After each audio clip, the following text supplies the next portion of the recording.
भाई को भाई से लड़ाता कौन है? गाइस, क्या आप जानते हैं? अस्सलाम वालेकुम, मैं शफीक आलम। एक बार इस वीडियो को पूरा देखें। कोशिश करूंगा टाइम से आ जाऊं। देवर जी, सुनिए ना देवर जी, आपके भैया 1 मिनट अंदर बुला रहे हैं, आ जाइए। ठीक है भाभी, मैं आता हूँ। चलिए। अरे कहाँ जा रहे हो तुम? अभी तो बताया, भाभी ने बुलाया ना, भैया बुला रहे हैं अंदर। अरे ऐसे ही बुला रहे होंगे, वो कोई काम करवाना होगा तुमसे। और क्या बोल रहे होंगे, बैंक का काम कर दो, यहाँ का काम कर दो।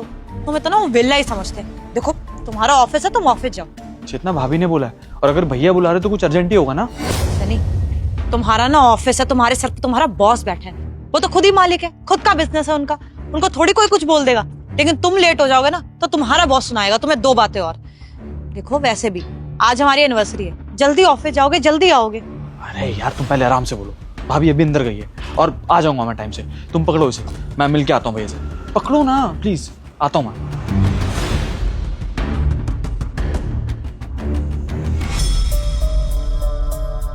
क्या हुआ भाई? तुम छोटे को बुलाने गई थी, आया नहीं वो? बोल दिया मैंने, आ रहा है। भैया बुलाया आपने, बताइए। एक बार सुनो तो सही, किस काम के लिए मेरे पति को बुला लिया है। हाँ छोटे, ये ले, तेरे और बहू के लिए, तेरे भैया और भाभी की तरफ से सालगिरह का तोहफा, रख ले। भैया तोहफे में पैसे कौन देता है? आप दोनों का आशीर्वाद ही काफी है, मुझे इन पैसों की जरूरत नहीं है।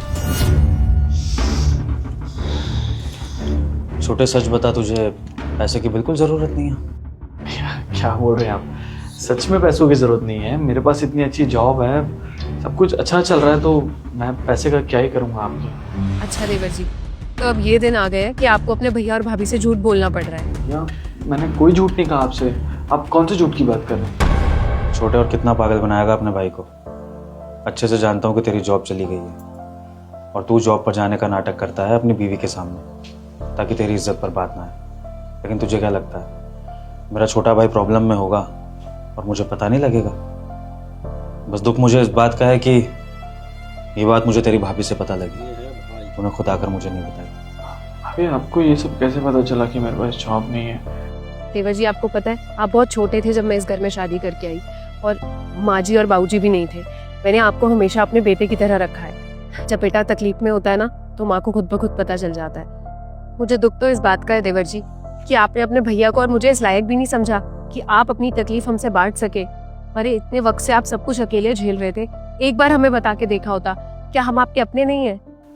देख छोटे, मैं समझता हूँ कि शादी के बाद भाइयों में भी रिश्ते बदल जाते हैं। अब हमारा रिश्ता वो बचपन वाला नहीं रहा कि तू आकर हर बात अपने बड़े भाई को बताएगा और तेरा बड़ा भाई बैठकर तेरी हर बात सुनेगा और तेरे दुनिया से लड़ेगा। अब मेरी भी गृहस्थी है, तेरी भी गृहस्थी है, लेकिन इसका मतलब ये तो नहीं है ना कि हम दोनों भाइयों के बीच में प्यार ही खत्म हो जाए। एक दूसरे के लिए जो केयर है, जो प्यार है, वो तो रहेगा ना हमेशा। वो कैसे जा सकता है? और तू ये बात कैसे भूल सकता है? छोटे के माँ बाप के जाने के बाद तो हम ही तेरे माँ बाप बन गए थे ना। मैंने तेरे लिए क्या कुछ नहीं किया है, तुझे अपने बेटे की तरह ही तो संभाला है। और फिर तू आज तू ऐसे बिहेव कर रहा है जैसे कि हम कोई तेरे दूर के रिश्तेदार हैं। तो क्या हो गया अगर जॉब चली गई तो? क्या अपने बड़े भाई से आकर पैसे नहीं मांग सकता? हैं? छोटा फील करेगा तू? हाँ, मैं ये बात मानता हूं कि छोटी बहू नहीं चाहती कि हमारे बीच में रिश्ता रहे, पर कोई बात नहीं। बड़ों का तो फर्ज होता है ना छोटों की गलतियों को माफ कर देना। और आज का तो जमाना ही ऐसा है कि नहीं बनती है परिवारों में, लेकिन फिर भी हमारे माँ बाप ने जो संस्कार दिए हैं उसके मुताबिक मैं तो अपने पूरे परिवार के बारे में सोचूंगा। चाहे छोटी बहू हमसे रिश्ता रखना चाहे या ना चाहे, लेकिन मुझे तुम्हारी परवाह हमेशा रहेगी। और अगर तुम तकलीफ में हो तो मेरे दिल को ठेस पहुंचेगी। इसलिए मैं चाहता हूं कि ये शादी की सालगिरह का तोहफा रख और जाकर बहू को घुमा, अच्छी जगह खिला पिला, क्योंकि उसकी भी तो अपनी इच्छाएं होंगी ना। अब सालगिरह का दिन भी अगर सूना चला जाएगा तो क्या बीतेगी उसके दिल पर? ले पकड़ पैसे। नहीं भैया, मैं ये पैसे नहीं ले सकता आपसे। और आप दोनों मुझे गलत मत समझिए, मैं भी चाहता था कि मैं आपको इस बारे में आके बताऊं।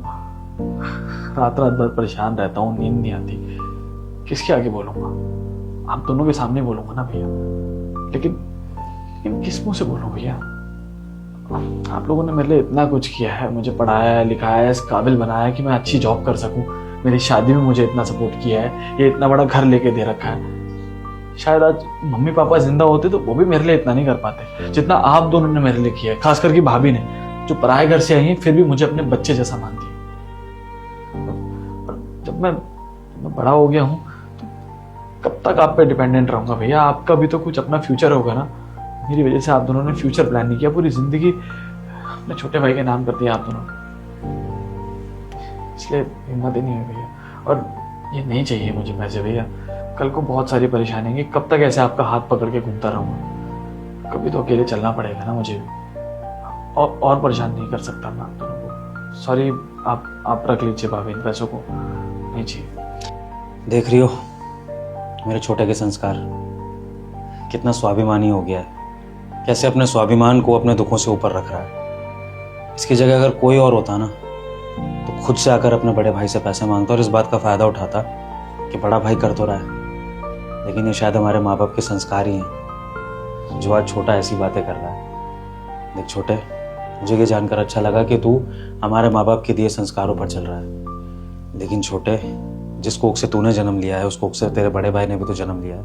अगर तेरे अंदर माँ बाप ने ये संस्कार डाले हैं कि अपने से बड़ों की इज्जत करनी है, उन पर डिपेंडेंट नहीं रहना है, तो हमारे माँ बाप ने मुझे भी ये सीख दी थी कि अपने से छोटों को किसी चीज़ की कमी नहीं होने देनी है, चाहे छोटों के साथ संबंध कैसा ही क्यों ना हो।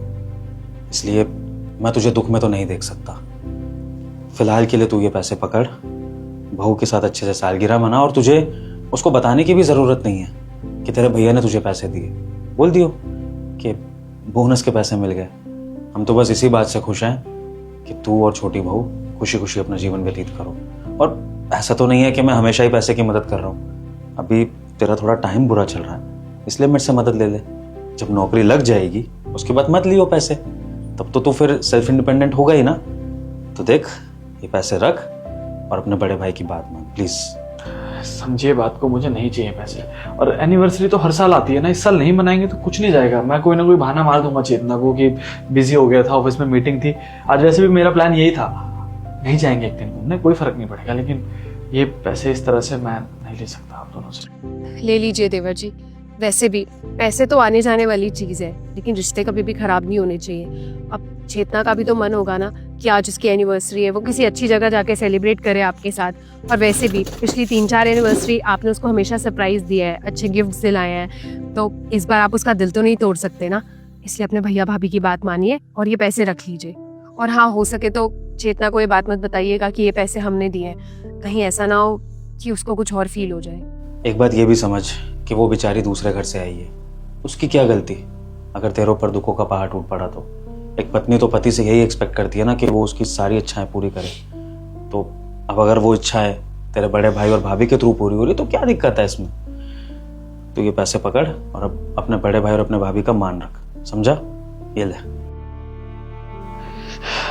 थैंक यू सो मच भैया, थैंक यू सो मच भाभी। सच में कुछ अच्छे कर्म किए होंगे मैंने पिछले जन्म में, जो मुझे ऐसे भैया भाभी नहीं, ऐसे माँ बाप मिले जो मेरा इतना ख्याल रखते हैं। थैंक यू मत बोल, जा फटाफट से जो भी है अपना काम वाम निपटा, इंटरव्यू देना है वो दे, और छोटी बहू को अच्छे से घुमाइयो फिराइयो, घुमाने में कोई कमी मत छोड़ियो, ठीक है? और जहाँ उसका जो उसका मन करे वो उसको खिलाइयो।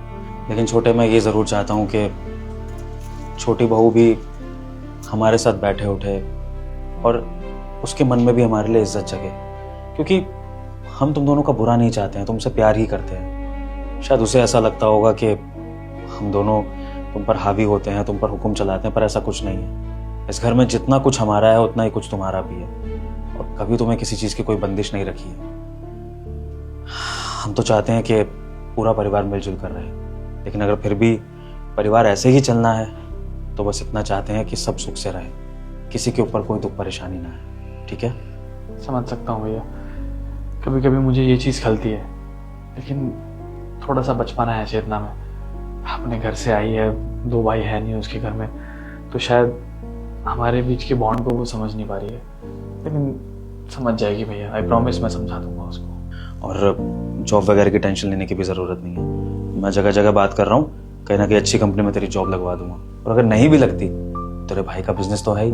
जब मन आए तब मेरे ऑफिस आ जाइयो, और जितना तुझे जैसे काम करना है, जितना पैसा चाहिए वो मुझे बता दियो। बस आगे से कभी ये मत करियो कि तुझ पर कोई दुख है और तू हमें नहीं बता रहा, क्योंकि तेरा बड़ा भाई होने के नाते मैं ये जरूर चाहता हूँ कि तू भले ही हमें अपने सुख में शामिल ना करे, लेकिन अपना दुख हमसे जरूर बांटेगा, समझा? जी भैया। चल अब जाकर अपनी अच्छे से एनिवर्सरी मना।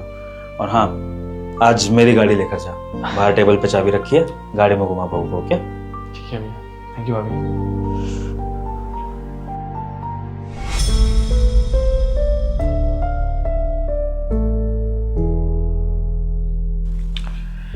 क्या हुआ, चुप क्यों खड़ी हो? अब कुछ नहीं कहना मेरे भैया भाभी के बारे में तुम्हें? नहीं, मुझसे गलती होगी। मैं इतना अच्छा परिवार तोड़ रही थी, सबको अलग कर रही थी। मुझे लगा कि भैया भाभी सिर्फ हम पे ऑर्डर चलाते हैं, लेकिन नहीं, वो हमसे प्यार करते हैं, हमें अपने बच्चों की तरह समझते हैं। उसी हक से हमें बस 2 काम बोल देते हैं और पता नहीं क्या क्या सोचती रहती थी। मैं तुम्हारे साथ 24 घंटे रहती हूँ, बीवी हूँ तुम्हारी, मुझे नहीं पता चला कि तुम्हारी जॉब नहीं है और तुम इतने परेशान हो, लेकिन उनको पता चल गया और उन्होंने बिना जताए हमारी इतनी बड़ी मदद भी कर दी। हमारे बारे में कितना सोचते हैं वो, देवता है यार। और मैं पता नहीं क्यों गलत समझ रही थी उनको। एग्जैक्टली चेतना, पता है एक कहावत है, माँ बाप से कोई बात छुपती नहीं। वो दोनों मेरे माँ बाप जैसे हैं, इनफैक्ट माँ बाप हैं, इसलिए जो बात तुम्हें नहीं पता चली उन्हें पता चल गई। और मरते दम तक मेरे माँ बाप वही रहेंगे। और मैं तुम्हें गलत नहीं मानता। हो सकता है तुम्हारे कुछ पास्ट एक्सपीरियंस तुम्हारे चाचा ताऊ या किसी के साथ तुमने ये सब चीज़ें देखी होगी, जहाँ भाइयों में प्यार तो होता है लेकिन सिर्फ मतलब का। लेकिन जितना यहाँ वो सब नहीं है। वो तुम्हें अपनी बेटी मानते हैं। तुम भी इस घर में बहू की जगह बेटी बन के देखो, उन्हें प्यार दो और बदले में पूरी जिंदगी ले लो उन दोनों से। आई थिंक तुम समझ गई हो जो मैं कहना चाह रहा हूँ। ये पैसे रख लो, शाम को चलेंगे भैया ने कहा है तो मैं इंटरव्यू देकर आता हूँ। बैक, मुझे लेट हो रहा। हाँ चेतना, माँ बाप की सिर्फ 2 बड़ी खास बात होती है। एक, वो बिना बोले सब कुछ समझ जाते हैं। दूसरा, वो अपने बच्चों के लिए सैक्रिफाइस करना जानते हैं। मैंने उनको मेरी नौकरी के बारे में नहीं बताया, लेकिन उनको सब कुछ पता चल गया। और दूसरी चीज, तुम जानती हो भैया गाड़ी के बिना कहीं नहीं जाते हैं। इवन उन्हें बाइक ठीक से चलानी भी नहीं आती है, लेकिन मेरी खुशी के लिए आज उन्होंने अपनी गाड़ी दे दी मुझे।